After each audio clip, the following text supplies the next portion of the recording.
واغفر لنا.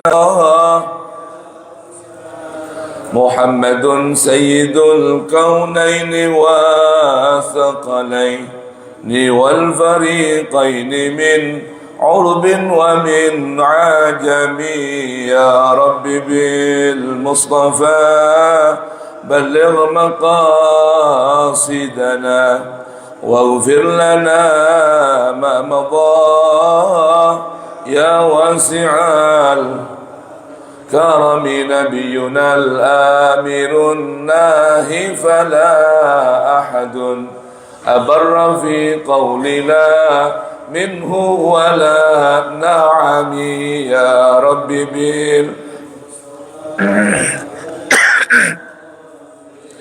واغفر لنا ما مضى يا واسع الكرم.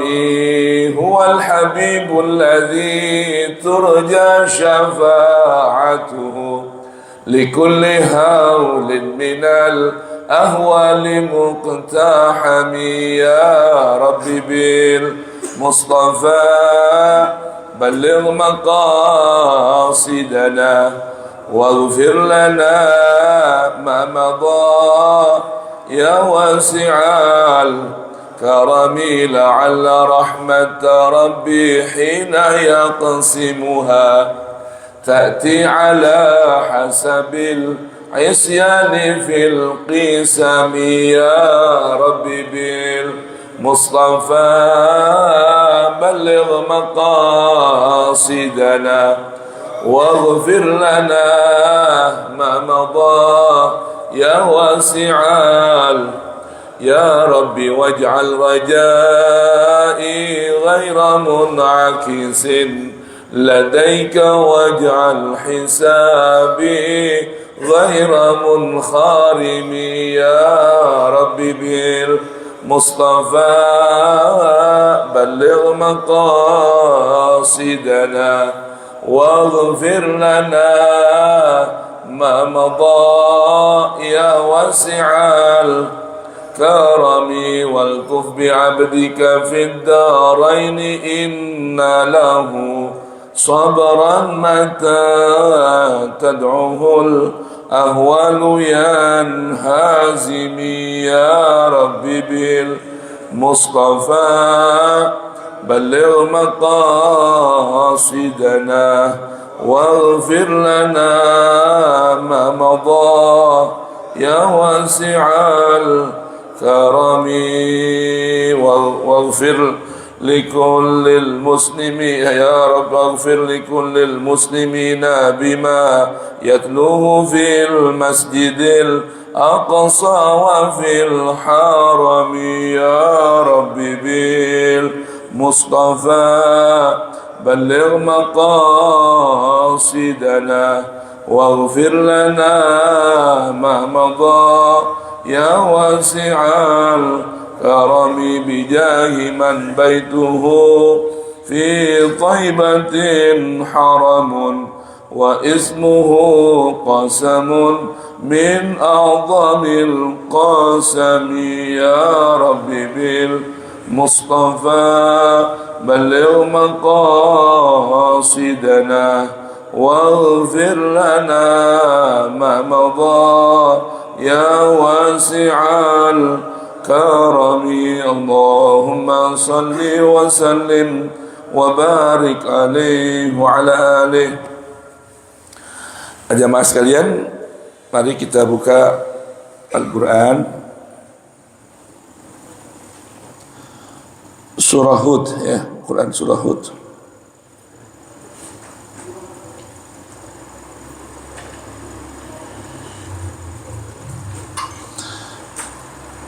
Ayat 117, halaman 234.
Baik.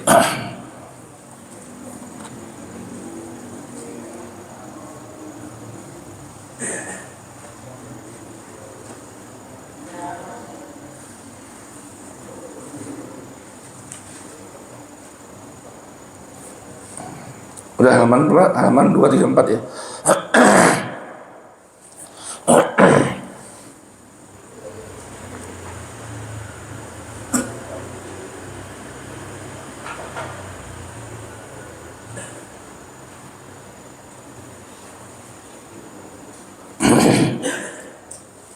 Kemarin udah sampai mana tuh? Udah. Bab muhasabah sampai mana? Sampai mana? Surah apa aja tuh? Sama surah Kasyaf 16, Kasyaf 16, Taubah 104, Ya. atau 105. Udah. Baik. Ya, itu belum Az-Zumar. Az-Zumar belum. Baik, bismillahirrahmanirrahim. Assalamualaikum warahmatullahi wabarakatuh. Alhamdulillahi rabbil alamin, wassalatu wassalamu ala sayyidil mursalin, sayyidina wa maulana Muhammadin wa ala ahli baitihi at-tayyibin at-tahirin wa sahabatihi al-ghurril mayamin wa tabi'ihim bi ihsanin ila yaumiddin. Subhanaka la ilma lana illa ma'allamtana innaka antal alimul hakim. ولا حول ولا قوة إلا بالله العلي العظيم. ورب اشرح لي صدري ويسر لي أمري واحلل عقدة من لساني يفقه قولي. ربنا آتنا من لدنك رحمة وهيئ لنا من أمرنا رشدا. ربنا زدنا علما هب لنا حكما علمنا من لدنك علما توفنا مسلما وألحقنا بالصالحين وآخر دعوانا أن الحمد لله رب العالمين. Jamaah hadirin hadirat sekalian, mari kita buka Al-Quran surah Hud mulai ayat 111 hingga ayat 117. Kita baca setelah kita membaca Ummul Quran, Suratul Fatihah. A'udzu billahi as-sami'il 'alim minasy syaithanir rajim. Bismillahirrahmanirrahim. Alhamdulillahi rabbil alamin. Ar-Rahmanir-Rahim. Maliki yaumiddin. Iyyaka na'budu wa iyyaka nasta'in. Ihdinas siratal mustaqim. Siratal ladzina an'amta 'alaihim غير المغضوب عليهم ولا الضالين. رب اغفر لي ولوالدي وللمؤمنين آمين. أعوذ بالله السميع العليم من الشيطان الرجيم. وَإِنَّ كُلًّا لَمَّا لَيُوَفِّيَنَّهُمْ رَبُّكَ أَعْمَالَهُمْ إِنَّهُ بِمَا يَعْمَلُونَ خَبِيرٌ. فَاسْتَقِمْ كَمَا أُمِرْتَ وَمَنْ تَابَ مَعَكَ وَلَا تَطْغَوْا إِنَّهُ بِمَا تَعْمَلُونَ بَصِيرٌ. ولا تركنوا إلى الذين ظلموا فتمسكم النار وما لكم من دون الله من أولياء ثم لا تنصرون. وأقم الصلاة طرفي النهار وزلفا من الليل إن الحسنات يذهبن السيئات ذلك ذكرى للذاكرين. واصبر فإن الله لا يضيع أجر المحسنين. فلولا كان من القرون من قبلكم أولو بقية ينهون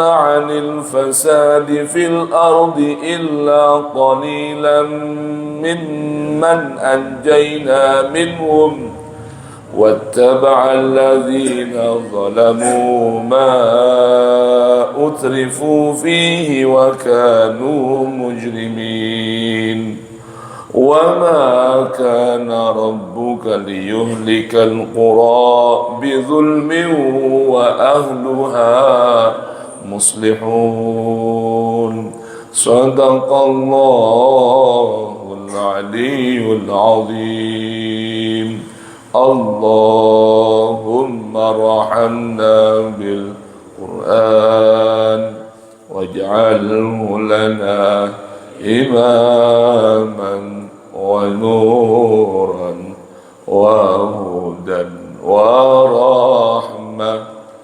اللهم ذكرنا منه ما نسينا وعلمنا منه ما جهلنا وارزقنا تلاوته آناء الليل وأطراف النهار واجعله لنا حجة يا رب العالمين والحمد لله رب العالمين.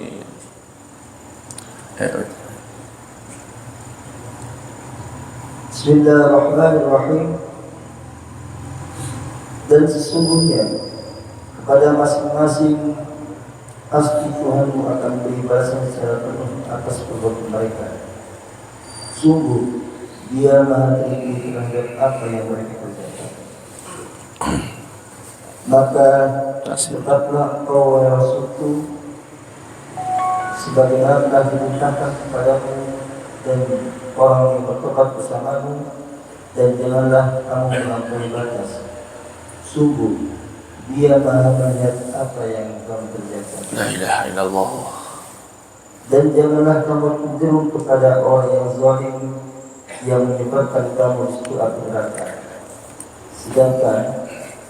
Sedangkan kamu tidak mempunyai seorang penolong pun selain Allah, sehingga kamu tidak akan diberi pertolongan. La ilaha illallah. Dan dirikanlah sholat pada dua ujung siang dan pada bagian permulaan malam. Perbuatan-perbuatan baik itu menghapus kesalahan-kesalahan. Itulah peringatan bagi orang-orang yang selalu mengingat Allah. Dan bersabarlah, karena sesungguhnya Allah tidak menyanyikan pahala orang-orang yang berbuat kebaikan. Mengapa tidak ada di antara umat-umat sebelum kamu orang yang memiliki keutamaan yang melarang berbuat kerusakan di bumi, kecuali sebagian kecil di antara orang yang telah kami selamatkan. Dan orang-orang yang zalim hanya mementingkan kenikmatan dari kemewahan. Apa? Dan orang-orang yang zalim hanya mementingkan kenikmatan dan kemewahan. Dan mereka adalah orang-orang yang dosa. Dan Tuhanmu tidak akan membinasakan negeri secara zalim selama penduduknya orang-orang yang berbuat kebaikan.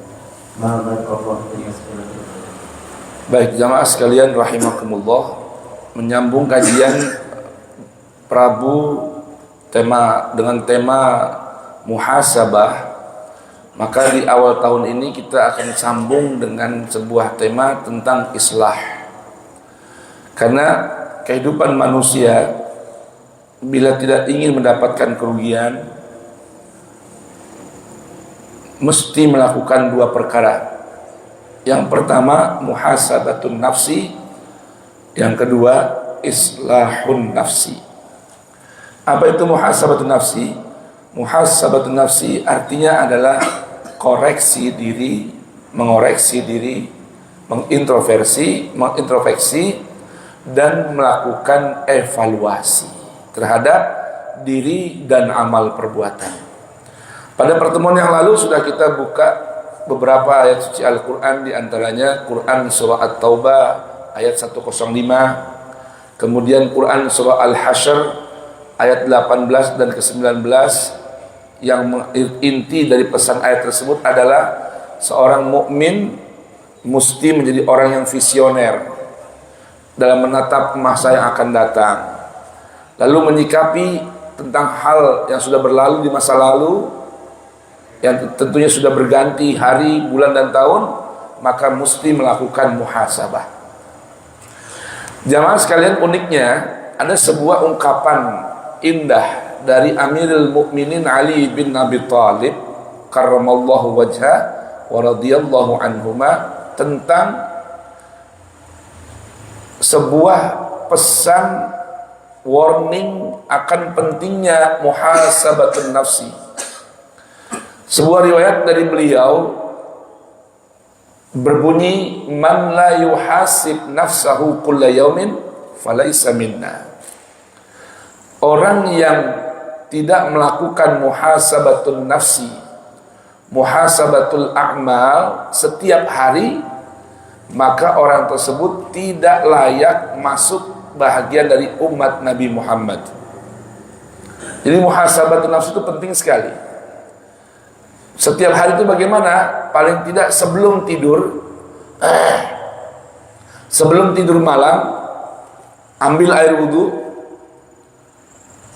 menghadap ke arah kiblat, duduk sejenak, merenungkan dan menghitung-hitung apa yang sudah ia lakukan di hari ini.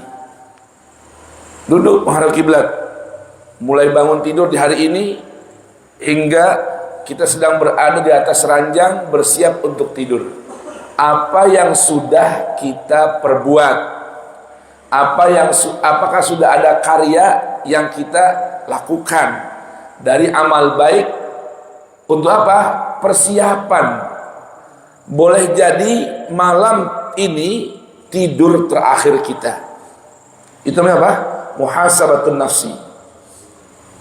Hitung amal baik kita hari ini sudah berapa banyak, apa saja, atau sebaliknya merenung apakah hari ini usia kita yang berlalu mulai tadi bangun pagi hari hingga sekarang berada di tempat tidur bersiap, apakah berisi amalan yang sia-sia, tidak membawa nilai kebajikan, atau bahkan amal keburukan yang kita lakukan. Sehingga beliau Amirul Mukminin Ali ibn Abi Thalib mengatakan, seorang anak manusia, terlebih orang yang beriman, apabila amal kebajikannya hari ini lebih baik dari hari kemarin, maka bersyukurlah, harapan menjadi orang yang beruntung ada. Faizin. Siapa tuh faizin? Orang yang mana hari ini amal perbuatannya, amal kebajikannya lebih baik dari kemarin. Kan nggak mungkin kalau kita menjadi orang yang beruntung sehingga beramal dengan amal kebajikan tanpa muhasabah, nggak mungkin. Hanya berlalu hidup begitu aja, berputar, bangun tidur, sibuk, tidur lagi malam. Itu namanya bukan orang yang melakukan muhasabah. Muhasabah itu orang yang menghitung-hitung, sebagaimana orang yang berdagang, buka usaha, ketika malam mau tutup, ngitung-ngitung hari ini berapa pelanggan, betul nggak? Berapa banyak pelanggan, barang dagangan saya berapa banyak yang laku, belanja lagi untuk esok hari. Harapannya apa? Hari ini lebih beruntung dari hari kemarin, betul nggak? Itu orang yang pasti usaha pasti ngitung begitu. Nah, sedangkan ini kata beliau, orang yang mukmin itu mesti, sebagaimana pesan Al-Hasyr ayat 18, mesti menghitung, bertanya, sudah punya bekal apa untuk hari esok setelah meninggal dunia. Maka mustahil seorang bisa memiliki amal kebajikan yang lebih baik dari kemarin kecuali orang yang mau melakukan muhasabatun nafsi, muhasabatul a'mal setiap hari. Lalu kata beliau, kalau seseorang amal kebajikannya hari ini sama dengan kemarin, sama dengan kemarin, kata beliau, orang tersebut orang yang khasir, rugi perdagangannya, rugi dagangnya. Kita kan jamaah hidup di setiap hari seperti orang berdagang, tijarah, berdagang. Maka kalau hari ini amal kebajikannya alias keuntungannya, keuntungan hidupnya sama dengan yang kemarin, berarti hari ini rugi. Perusahaan kita, perdagangan melalui usia kita yang berjalan rugi. Ya Allah. Yang ketiga kata beliau, kalau orang amal kebajikannya hari ini kurang dari yang kemarin, itu orang yang bankrupt, bangkrut sudah. La ilaha illallah. Nah, maka tiga perkara ini, tiga level ini tidak mungkin berlaku kalau kita nggak melakukan muhasabah, evaluasi, introspeksi. Kapan? Setiap hari. Setiap hari. Dagang aja ngitung setiap hari. Coba dah contoh nih. Kalau kita besok misalnya mau ada tamu, ya nggak? Mau ada apa? Tamu, lapor dari kita sama orang rumah.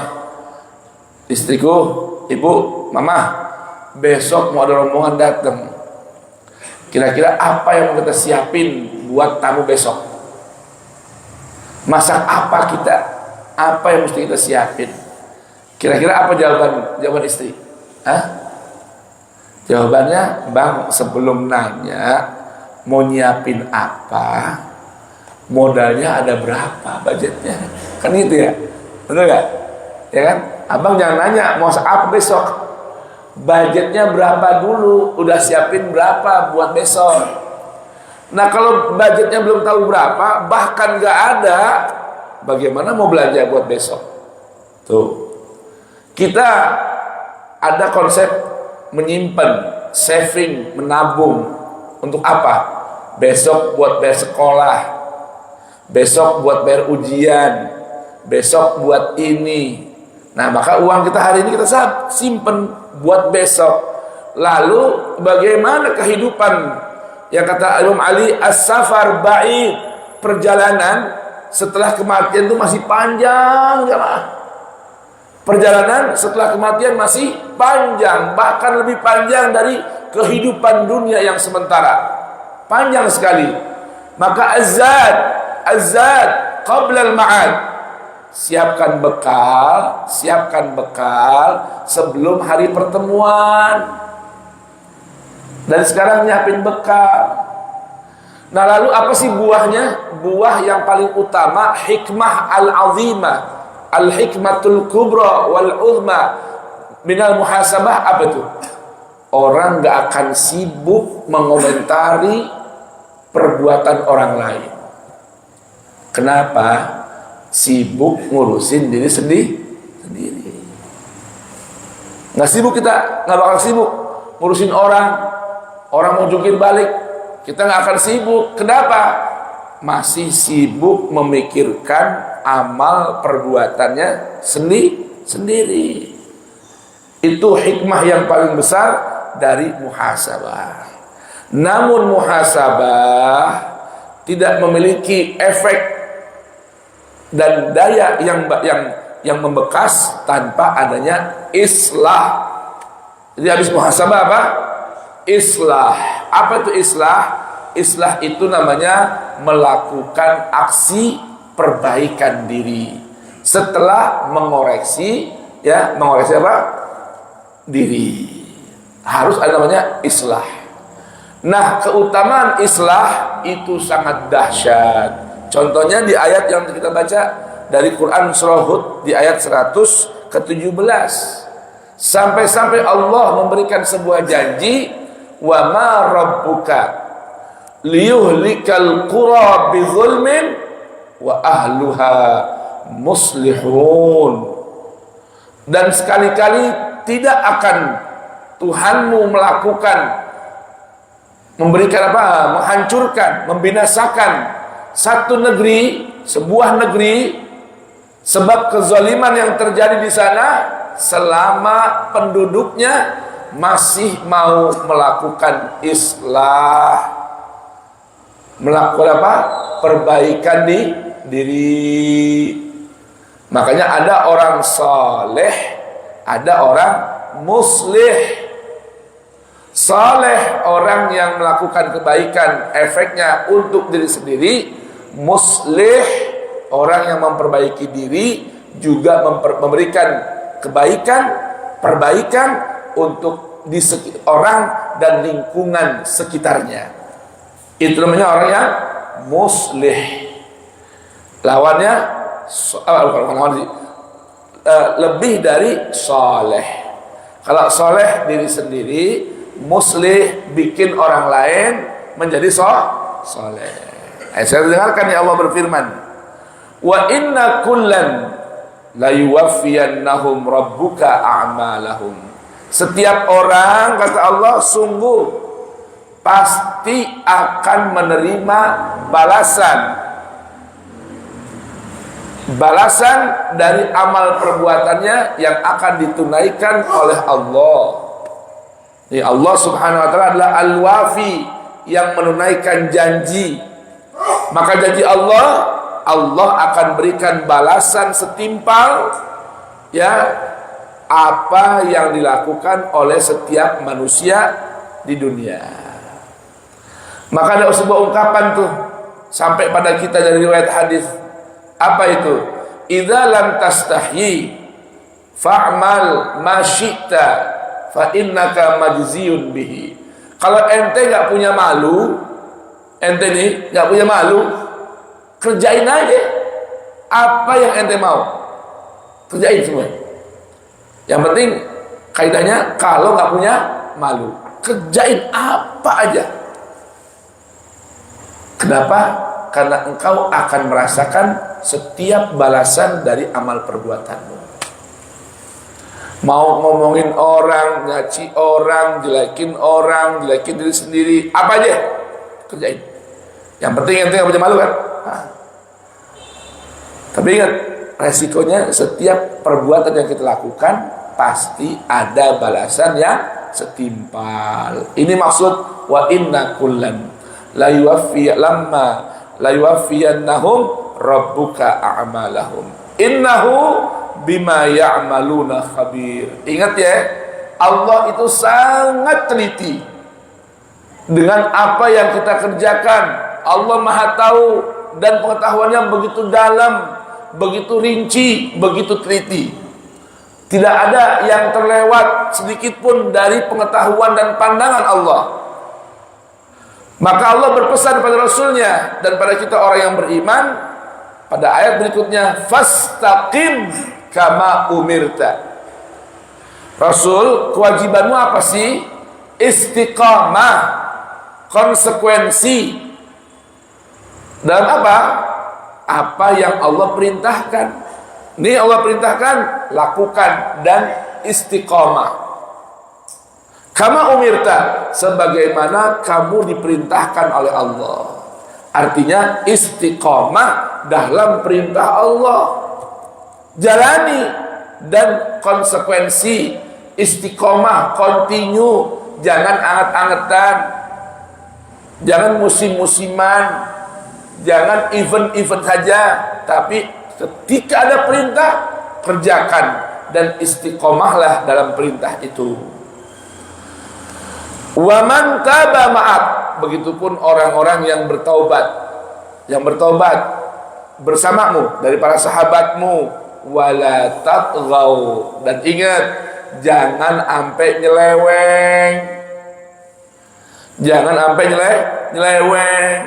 keluar dari perintah Allah, jangan menyimpang dari larangan Allah, istiqamah dalam perintah dan jangan melakukan tagha, penyelewengan.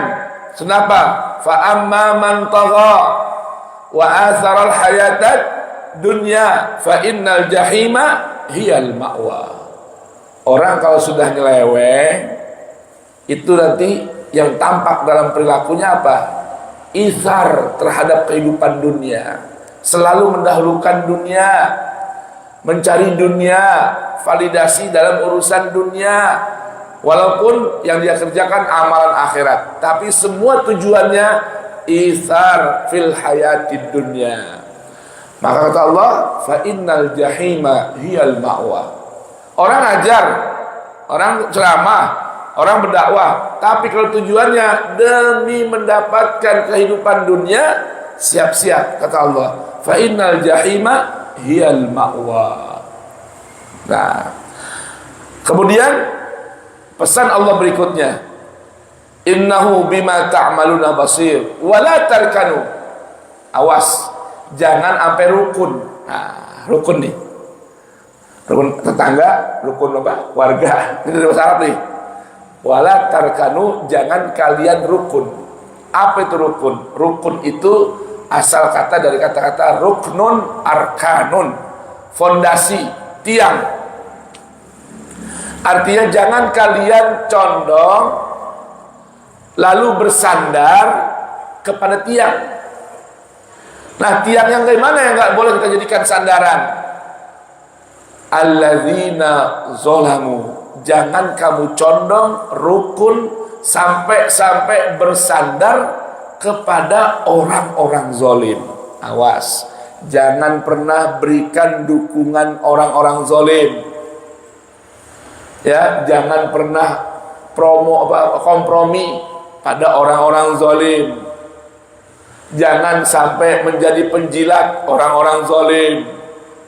Jangan sampai bersandar pede dengan orang-orang zalim. Kenapa? Fatamassakumun nar. Akibatnya api akan menyentuh ya diri kalian, akan membakar diri kalian. Ya, memang sih nggak ikut-ikutan berlaku zalim seperti mereka. Cuma karena pede, bersandar, mendukung, kompromi terhadap kezaliman dan orang-orang zalim, maka sama Allah akan masukkan juga ke dalam neraka, dan orang-orang itu akan menikmati panasnya, siksanya api neraka. Oh ini Pak, kompromi dengan kezaliman dahsyat tuh. Awas, sekalipun nggak melakukan kezaliman, tapi kompromi saja, mendukung saja, itu bisa ikut terkena efek terjilat, ya, terbakar api neraka. Nah kalau udah gitu gimana? Wa ma lakum min dunillahi min auliya. Kamu sudah nggak ada lagi orang-orang dekat, ya, yang mau bisa bantu menolong. Tsumma la tunsurun, akibatnya kalian pun tidak akan tertolong. Apa sebab? Karena rukun, condong, akur, ya, kompromi dan mendukung kezaliman orang-orang zalim. Nauzubillah min dzalik. Nah, supaya ini gimana? Supaya aman, selamat dari memiliki kecondongan kepada orang-orang zalim, Allah berpesan, wa aqimis salata tarafayn nahari wa zulafan minal lail. Pastikan dua waktu salat ini kamu jaga, bahkan tiga. Apa itu? Subuh awal dari ujung siang, kemudian asar akhir dari ujung siang, wa zulafan minal lail, dan tatkala gelap menjelang di malam hari, yaitu salat maghrib. Ya, salat maghrib dan isya, atau minimal maghrib saja. Kok bisa ada perhatian khusus? Ya, karena di waktu itulah waktunya orang-orang mudah terkena ghaflah, lengah dan lalai. Kapan itu? Subuh. Saking enak tidur, gak bangun sebelum subuh. Gak bangun sebelum subuh. Sore, petang, lagi lalai, lengah. Kenapa? Baru pulang sibuk kembali dari kerja. Akhirnya ya salat asar keliwat waktu, macet keliwat waktu, dan maghrib dikala enak orang beristirahat, kita disuruh oleh Allah menegakkan salat. Ya, ini pesan Allah secara khusus. 3 waktu salat yang mesti jadi perhatian, jangan sampai lengah kita darinya. Innal hasanat yudhibnas sayyiat. Bermacam amal kebajikan yang sempurna itu mampu menghilangkan bermacam amal keburukan. Al hasanat yudhibnas sayyiat. Penting kita melakukan hasanah. Hasanah itu apa sih? Amal kebajikan yang dilakukan dengan sempurna, dengan perfect. Penting. Jangan asal ngerjain doang. Contoh ya, sholat asal-asalan. Pakaian buat sholat campur dengan pakaian kerja yang kotor, nggak peduli. Padahal kalau kita diundang satu pesta, persiapan, pakaian yang bagus, badan yang bersih.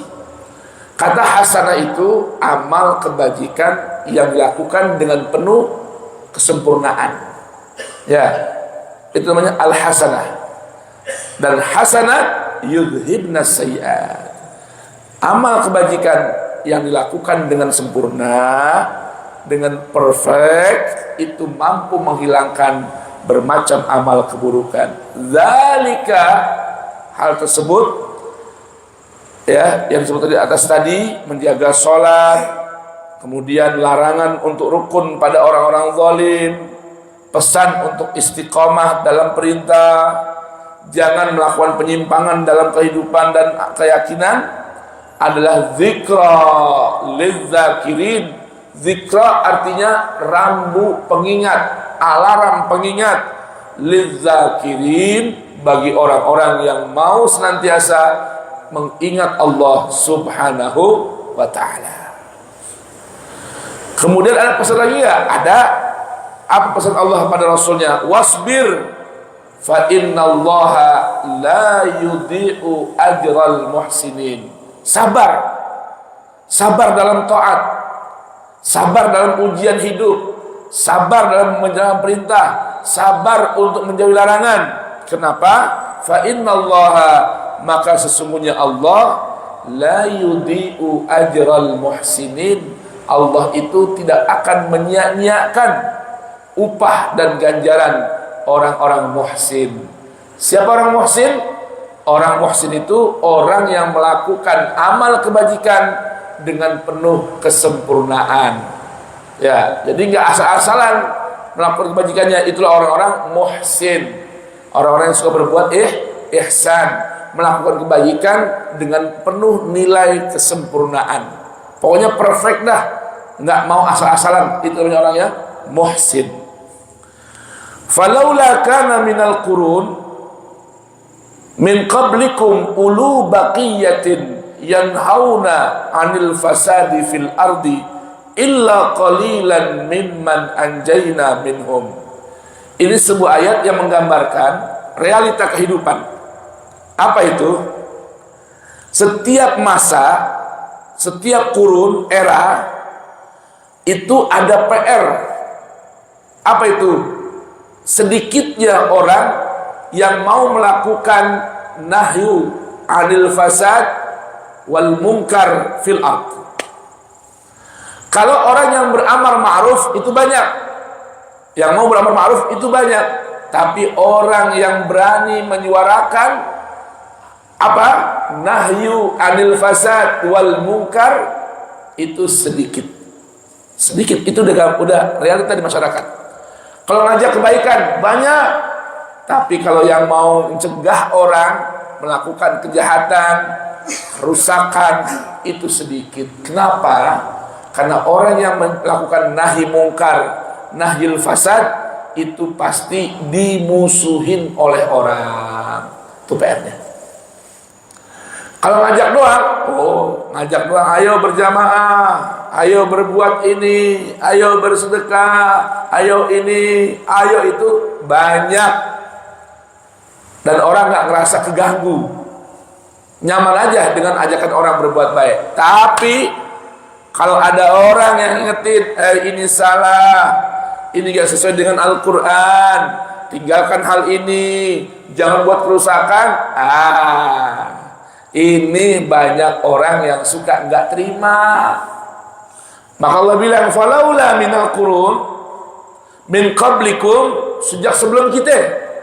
Memang sedikit orang yang mau ulu baqiyah yanhauna 'anil fasadi fil ardi illa qalilan mimman anjayna minhum. Bahkan kebanyakan orang wattaba'al ladzina zalamu ma utrifu fi.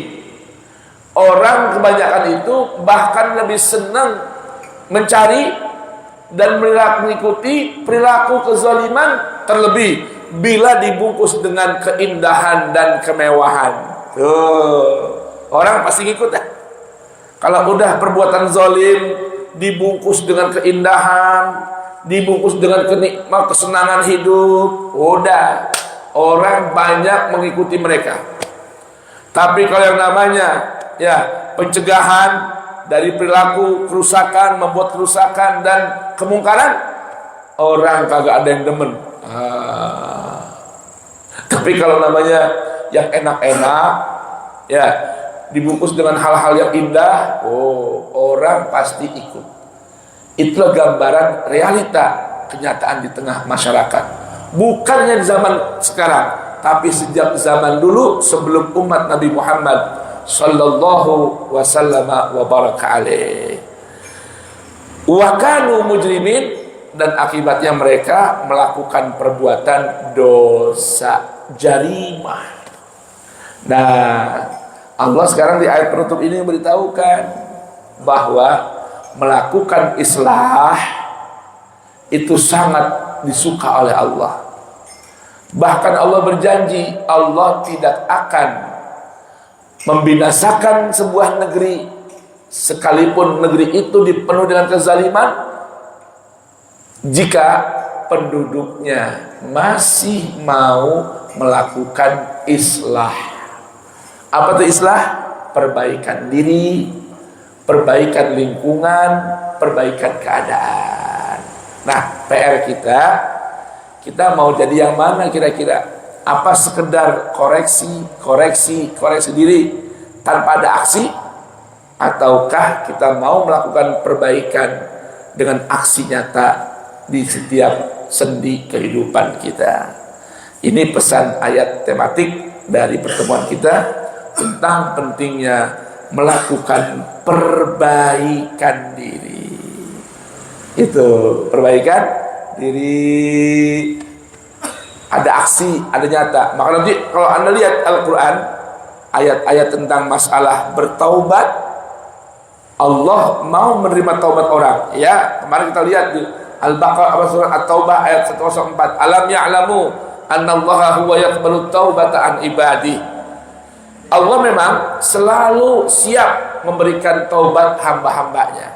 Dengan catatan, Bapak Ibu sekalian, setiap ada ayat yang berisikan Allah memberikan taubat selalu disandingkan dengan kata islah, perbaikan. Illal ladzina tabu wa aslahu, illa man taba wa amana wa aslaha, faman ittaqa wa aslaha, faman afa wa aslaha. Selalu terkait antara taubat dengan islah. Artinya dengan muhasabah saja sejatinya tidak cukup, sekalipun muhasabah merupakan amal kebajikan, tetapi yang diperlukan aksi nyata, meninggalkan hal yang buruk, lalu merenung dan bertaubat, minta ampun pada Allah, lalu dibuktikan dengan aksi perbaikan. Itu namanya islah. Kalau cuma taubat doang, astagfirullah wa atubu ilallah, aku nyesel Tuhan, masih begitu-gitu juga, maka Allah tidak terima taubatnya. Begitu. Jelas jamaah? Baik, ada pertanyaan? Pak Sekjen? Pak RT? Cukup. Jadi tema pagi hari ini tentang pentingnya islah. Baik, sebagai penutup kita buka beberapa ayat tentang keutamaan orang yang bertaubat dan berislah. Kita buka contohnya Quran surah An-Nisa. Quran surah An-Nisa.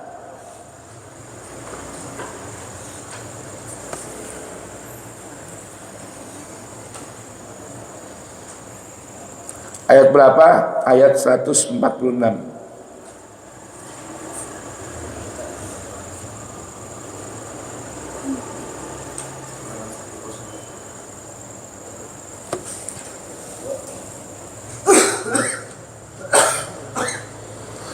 Halaman 101. Baik, Allah berfirman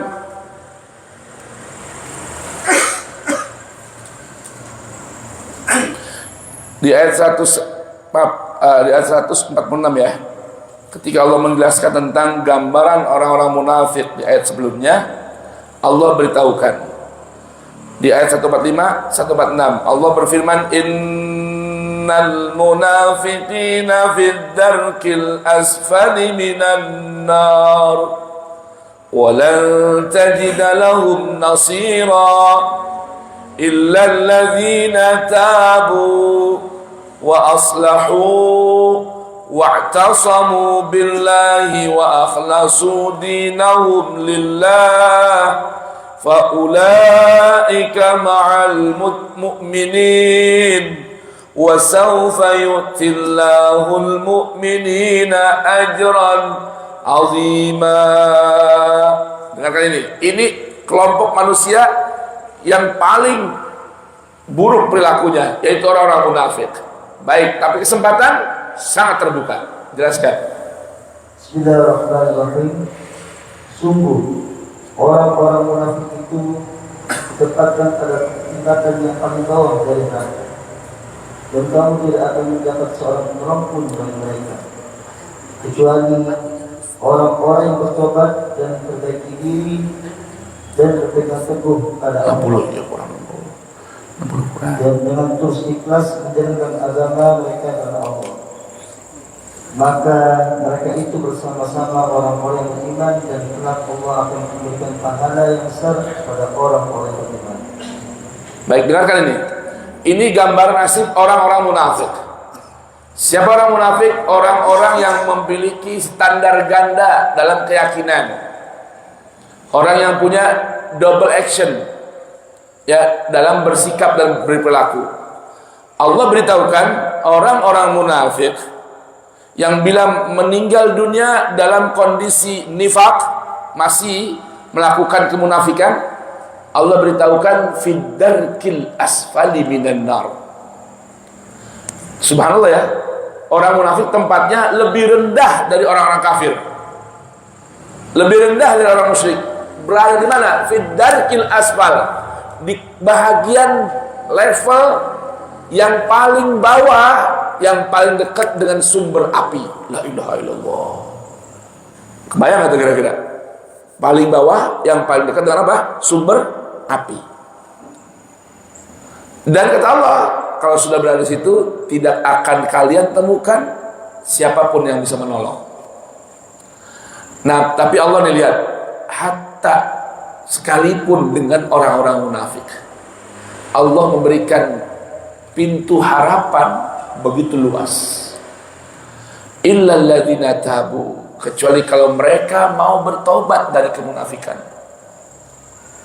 Tapi ingat, namanya taubat nggak cukup, kecuali dengan apa? Wa aslahu, melakukan perbaikan.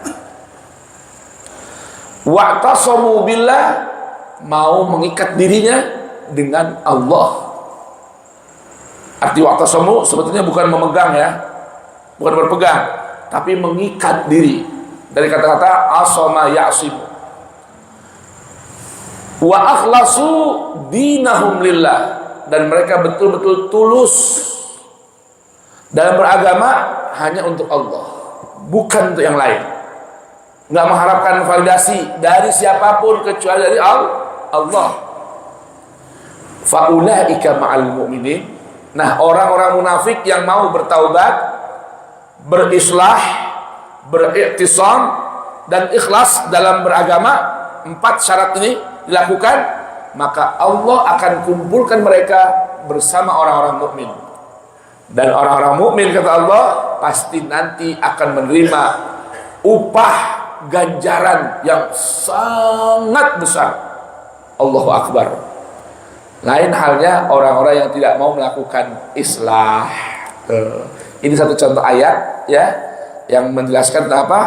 Pentingnya melakukan perbaikan diri. Termasuk orang-orang yang mau bertaubat dari perilaku apa? Perilaku penyimpangan, termasuk mengambil hak orang lain, maka taubatnya diterima bila sudah melakukan perbaikan. Itu wallahu taala a'lam bissawab. Mudah-mudahan Allah jadikan kita semua orang-orang yang mau selalu melakukan islah, yaitu perbaikan diri. Amin ya rabbal alamin. Tutup dengan baca, oh ya sebelum tutup jamaah, besok pagi Kamis menurut sebagian kalender bertepatan dengan hari Asyura. Ada apa? Asyura. Karena kan ini tahun ini nih ada 3 tanggal nih. Ada yang hari pertamanya Senin, ada yang hari pertamanya Muharram, Selasa, ada juga yang hari pertamanya Rabu. Kalau lebaran begini gimana tuh ya? Untung hanya Muharram. Ada yang hari pertamanya apa? Senin. Itu Bang Haji Ridho yang baru pulang kemarin 1 Muharram kan hari apa? Senin ya? Di Saudi Senin tuh. Senin. Di sini umumnya Selasa. Dan ada juga yang hari Rabu. Nah, kalau tahun baru Islam 1 Muharram hari Senin, Selasa, Rabu, Kamis, Jumat, Sabtu, Ahad, Senin, Selasa, Rabu. Maka Rabu hari ini Asyura. Nah, yang tahun barunya kemarin Selasa, berarti Asyuranya keesok. Nah, yang ikut sebagian NU dan Ahlul Bait ya, itu lebarannya hari Asyuranya hari Jumat. Dah, pilihlah mau yang mana. Nggak usah dipusing-pusingin dah. Karena nggak ada kaitan dengan kewajiban ibadah seperti puasa Ramadan. Nah, besok pagi subuh kajian tadabbur Quran spesial Asyura, insyaallah akan diisi oleh Ustadz Hussein. Ya, beliau akan menjelaskan tentang seputar Asyura, ya, khususnya kejadian yang sangat memilukan di hari Asyura pada tahun 61 Hijriah atau tahun 680 Masehi. Ya, tahun 61 Hijriah. Apa yang terjadi itu? Di sebuah lembah medan perang bernama Karbala di Irak, cucu baginda Nabi dibantai, dipenggal, ditikam oleh para tentara rezim yang zalim. Jadi itulah era kebangkitan melawan rezim yang zalim. Ini bukan sekarang doang. Kalau kemarin apa? 1.500 mahasiswa mau menyampaikan aspirasi, berdemo, ya, dijaga ketat oleh 4.500 personel. Ya, 4.500 personel. Ini kira-kira itu mahasiswa mau ngerampok apa mau ngapain sampai dikawal segitu banyak? Nggak cukup polisi, tentara dilibatkan juga. 4.500 mengawal 1.500, 3 kali lipat. Satu tentara ngawal menjaga ya 3 orang ya. 1 lawan 3. La ilaha illallah. Nah, ini Al-Husain lebih dahsyat lagi. Hanya belasan orang melawan ribuan tentara. Tuh jemaah. Itu sebuah genosid dan psikopat yang sudah melebihi batas naluri manusia.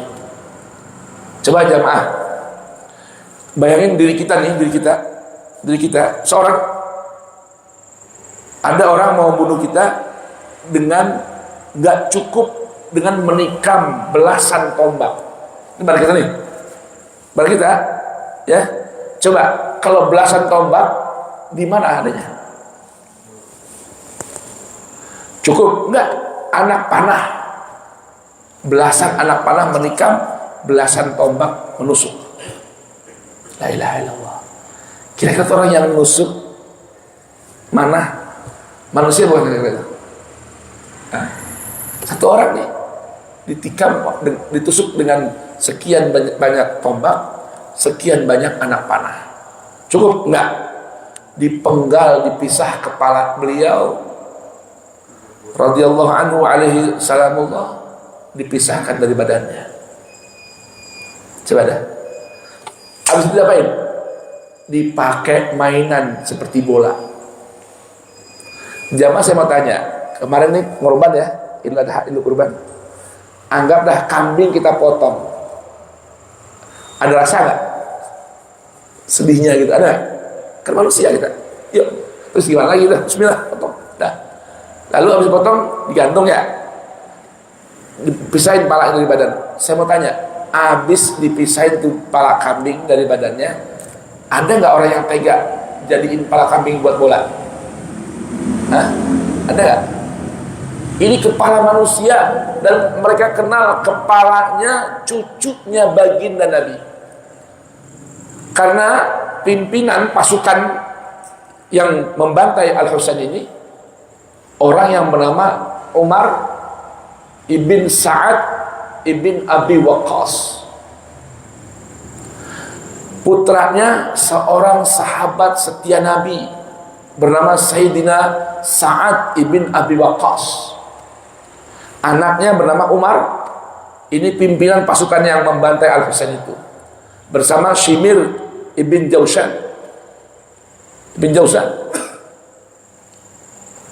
Cukup habis dipenggal, dimain bola, nggak cukup rupanya. Habis itu kepalanya dari arah bawah ini ditusuk dengan tombak, diarak-arak seperti bendera. Coba gimana? Coba gambarin coba tuh. Kalau Anda ada di situ gimana kira-kira? Kepalanya habis ditendang-tendang, kepala seorang Al-Husain itu diambil, kemudian ditusuk dari arah bawahnya dengan tombak, lalu dipamer-pamerkan di hadapan orang. Bukti berhasil, sudah membantai Al-Husain. Inna lillahi wa inna ilaihi raji'un. Itu terjadi padahal beliau berikrar, menyampaikan pemberitahuannya, inni lam akhrud asyran wala bataran atau batiran wala riya'an wala sum'atan fa inni innama kharajtu li islahi ummati jaddi. Beliau bilang, aku tidak keluar untuk melakukan kerusakan atau keluar demi melakukan kejumawa atau kesombongan, keangkuhan, atau aku keluar untuk sekedar mendapatkan pujian, tidak, atau sum'atan, sebutan nama yang bagus, tidak. Aku keluar, tidak lain tujuanku untuk melakukan islah, perbaikan tentang kondisi umat kakekku Rasulullah. Tapi yang didapatkan, beliau diperlakukan seperti itu. Demi apa? Demi kepentingan kekuasaan rezim yang zalim, rezimnya Yazid ibn Muawiyah laknatullahi alaih.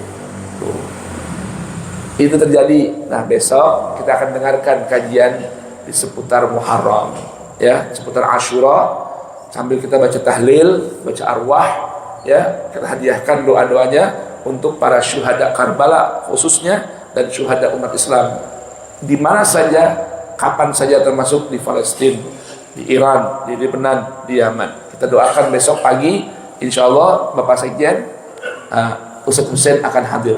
Sampaikan kepada Bapak Ketua untuk bisa hadir, insya Allah. Yang mau puasa, yang enggak apa-apa. Oh, saya mau ikut Asyura-nya Jumat. Jumat aja. Ya kan ya?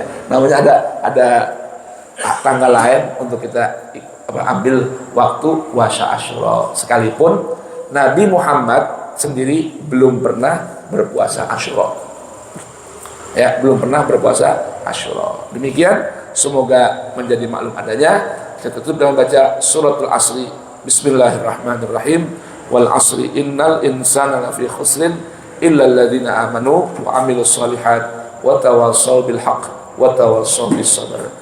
Flyer sudah di-share di grup masjid. Silakan jamaah ambil dan sebarkan, ajak orang lain mendengarkan kajian tentang hari Asyura yang disampaikan oleh guru kita Al-Ustaz Husain bin Hamid Al-Attas. Subhanakallahumma bihamdik asyhadu an la ilaha illa anta astaghfiruka wa atubu ilaik. Wal afu minkum wassalamu alaikum warahmatullahi wabarakatuh.